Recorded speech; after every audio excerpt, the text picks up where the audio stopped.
Pemimpin-pemimpin Islam menerima padri-padri Kristian. Bahkan Nabi kita Muhammad SAW datang menerima padri-padri Najran yang datang ke Madinah. Berlaku perdebatan. Sama ada mereka nak terima Islam, tak mau terima, itu buat lain.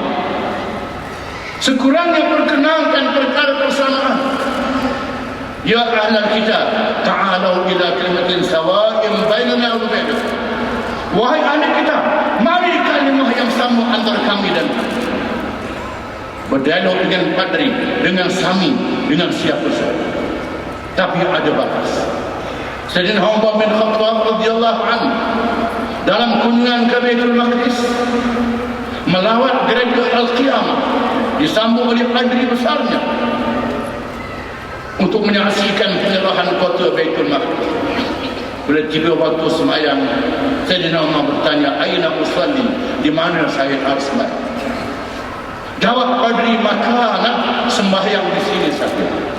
Umar menjawab, "La yanbaghi li Umar an yusalli fi hadzal makan hatta yaqul an-nas shalla Umar fi hadzal makan fa yabni fiha masjid." Tidak elok Umar bersembahyang di sini. Kalau Umar sembahyang di sini, nanti orang kemudian berkata, bila Islam sudah menang, Islam sudah kuat, orang kata Umar sembahyang di sini, nanti dia buat masjid di sini, dia roboh gereja kamu. Itu maksudnya. Satu jawapan yang sangat bijak. Ini panduan yang diajar oleh Islam. Bukan ketika perang,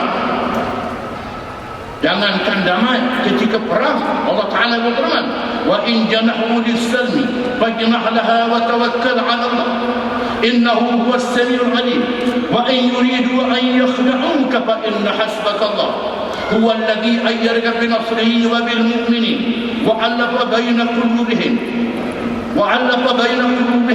law anfaqta ma fil ardi jami'an ma allafta baina qulubihim walakin Allah allafa bainahum innahu 'azizun hakim."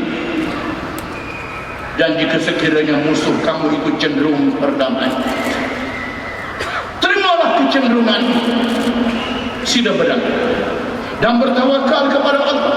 Sesungguhnya Dia Maha mendengar lagi Maha mengetahui. Jika sekiranya mereka hendak menipumu, cukup Allah akan menolong.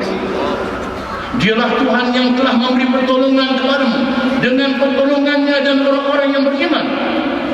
Allah yang berkuasa menjinakkan hati-hati mereka. Kalau kamu sumbangkan seluruh harta yang ada di bumi untuk jinakkan hati manusia, kamu tidak akan dapat jinakkan hati mereka. Allah yang menjinakkan hati-hati mereka. Sesungguhnya Dia Tuhan yang Maha Perkasa lagi Maha Bijaksana. Di sinilah Nabi kita Muhammad SAW menerima perjanjian Hudaybiyah. Ketika datang ke Mekah untuk berumrah, dihalang dengan kekuatan senjata, berlaku ketegangan. Akhirnya musuh minta berdamai, terima perdamaian itu. Hasil perdamaiannya, ada kabilah yang bertahaluk dengan lawan, ada kabilah yang bertahaluk dengan Islam. Apabila kabilah yang bertahaluk dengan Islam diceroboh oleh kabilah yang lawan, menjadi sebab kepada pembukaan. Ini peristiwa Hudaybiyah yang terkenal. Kajilah sirah Nabi dengan cara yang benar. Islam berjaya masuk ke Parsi dan Rom, menjatuhkan empayar Parsi dan Rom melalui pendekatan yang lebih utama, pendekatannya rakyat yang menolak kezaliman kerajaan-kerajaannya.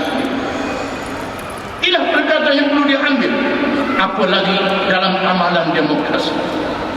Seterusnya, jangan lupa pengundi Melayu Islam. UMNO menyadari pengundi Melayu adalah pengundi yang menempuh tangga kekuasaan dan wilayah negara. Mereka tumpu strategi menguasai pengundi Melayu asal dapat perintah walaupun tak boleh selesai masalah. Mau kuasa semata-mata, mereka mengambil pendekatan menambuhkan semangat kebangsaan bercampur aduk dengan asabiah kebangsaan. Dapat pengundi Melayu dengan apa cara saja, walaupun merusuh dengan kaum lain. Asal dapat pengundi Melayu bermusuh dengan kaum lain. Ini bukan cara. Kita semua tahu bagaimana dia api-apikan semangat perkauman ini di masa Philip Melayu. Seolah-olah mereka lah Melayu yang paling kuat, padahal mereka lah yang khianat kepada Melayu sejak puluh-puluh tahun. Sanggup memandi darah kerana Melayu, kononnya. Ini bukan pendekatan kita nak mandi darah kerana Melayu. Kita nak tegakkan Islam. Mereka bawa Islam kepada orang Melayu, Islam yang disalahfahamkan. Seolah-olah mereka yang mendukung perjuangan Islam, membawa perjuangan mempertahankan kalimah Allah di Semenanjung lain, Sabah, Sarawak lain. Pendekatan yang menipu orang Melayu dengan Islam. Di kampung-kampung sanggup bersumpah dengan surah Yasin, dapat bantuan. Sumpah dengan surah Yasin menunjukkan Islam.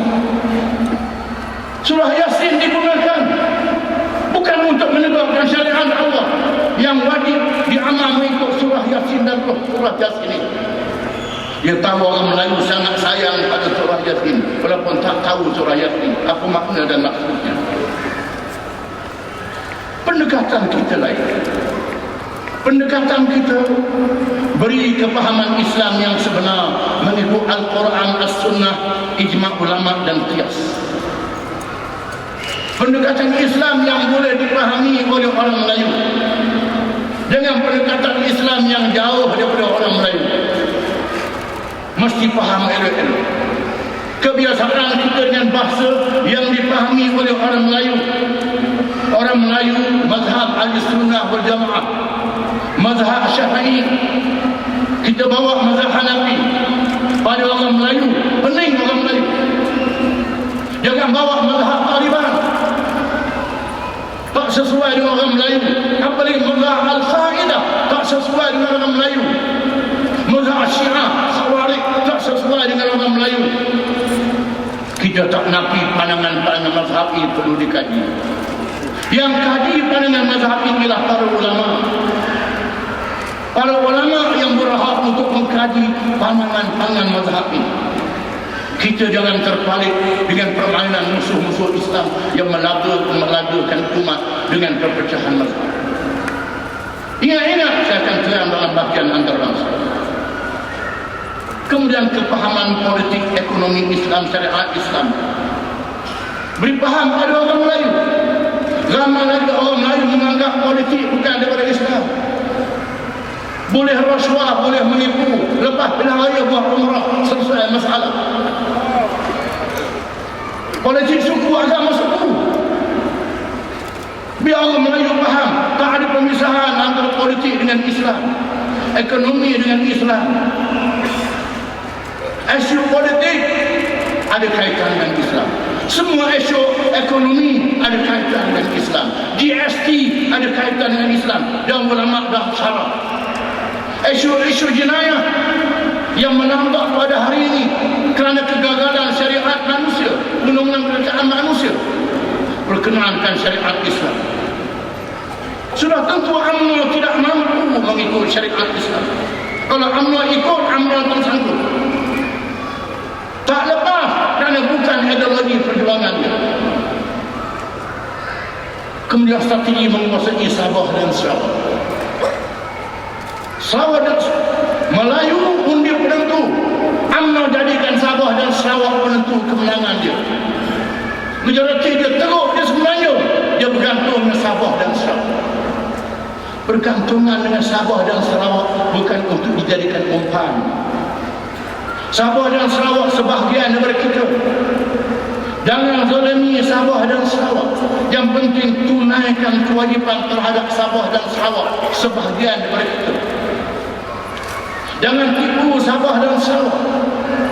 Mereka masuk Malaysia melalui referendum yang diputuskan oleh bangsa-bangsa bersatu sehingga terpaksa ditangguhkan 16 September. Kerana menerima pilihan raya untuk menentukan hak rakyat Sabah dan Sarawak. Rakyat mereka terima masuk Malaysia. Ini perlu dihargai, bukan tipu untuk melempar lagi. Bukan sekadar beli jawatan, tapi tak kena tanggungjawab rakyat. Kita mesti memanfaatkan senjata media baru. Sebarkan kesedaran Islam kepada orang Melayu dengan bahasa yang mudah dipahami. Kita dapat pahala besar. La yahdiyallahu bika rajulan wahidan khairul laka min humurin na'am. Kejayaanmu untuk memujuk seorang mendapat petunjuk Allah, pahalanya sangat besar, lebih mahal dari kenderaan yang paling mahal harganya. Gunakan media untuk beri kepahaman yang baik kepada umat rakyat, kepahaman Islam, menangkis salah faham terhadap Islam, kalangan bukan Islam dan orang Islam yang terlalu jahil terhadap Islam. Gunakan media untuk tengkiskan kekeliruan ini. Jawab. Ini amal soleh melalui media. Jangan buat kerja sia-sia, sebar fitnah dan sebagainya. Itu dosa besar. Dosa besar bukan wasakkan, boleh dosa besar. Disebut dalam satu hadis, wa ammar rajulul ladzi ataita alaihi yushayshiru ila qafahu wa manharuhu ila qafahu wa aynuhu ila qafahu fa innahu rajulul ladzi yakhdu min baitihi fa yakdhibu al-kadbata yablu al-akhar. Disebut dalam hadis, Nabi dibawa oleh Allah Ta'ala berjalan di alam barzakh, alam yang benar yang dilihat oleh Nabi. Adapun yang engkau lihat wahai Muhammad, ada orang yang disangkut dengan besi pada dagunya menembusi leher belakang, disangkut matanya menembusi ke leher belakang, disangkut hidungnya menembusi ke leher belakang, diseksa di dalam neraka. Orang ini ialah orang yang sejak pagi petang kerja menyebarkan kebohongan sampai ke seluruh ufuk. Ini mukjizat Nabi. Zaman itu tak ada internet, zaman itu ada Facebook, tak ada Twitter, tak ada blog. Zaman itu Nabi dah diberitahu oleh Allah di akhir zaman akan ada orang yang buat kerja menyebarkan maklumat seluruh ufuk. Langit tanpa tempadan, diseksa di alam barzakh, disangkut pipi sampai ke belakang, hidung sampai ke belakang, mata sampai ke belakang, kerana kerjanya menyebarkan maklumat bohong dan fitnah terhadap manusia. Ini mukjizatnya. Bagi orang Islam, jadikan ini pengajaran dan sempatan. Seterusnya tanggungjawab kita dalam dalaman parti tarbiyah pengurusan dan strategi, hendaklah tegakkan jati diri parti dan ahli-ahlinya. Pak menerima semua ahli-ahli dari berbagai kalangan, berbagai kumpulan. Pak parti yang terbuka, yang berlatar belakangkan pendidikan yang berbagai latar belakang pendidikan Islam, fikrah yang macam-macam fikrah Islam, semua kita terima. Yang pendidikan agama, yang tak pendidikan agama, yang berminat dengan Islam, yang cintakan Islam, kita terima. Setelah jadi ahli kita, maka jadi macam-macam. Ila firman Allah Ta'ala, "Tsumma awrathna al-kitaba alladhi istafayna min ibadina, faminhum zalimun li nafsihi, wa minhum muqtasid, wa minhum sabiqun bil khairat bi idznillah. Dzalika huwal fadlul 'azim." Kemudian kami warisi kitab yang kami pilih di kalangan hamba-hamba untuk memberi petunjuk kepada manusia. Maka ada kalangan mereka yang menzalimi dirinya sendiri tak ikut kitab itu. Semangatnya tinggi, kuat, cinta pada Islam, tapi tak buat. Ada yang macam itu. Ada yang sederhana saja, buat yang wajib saja.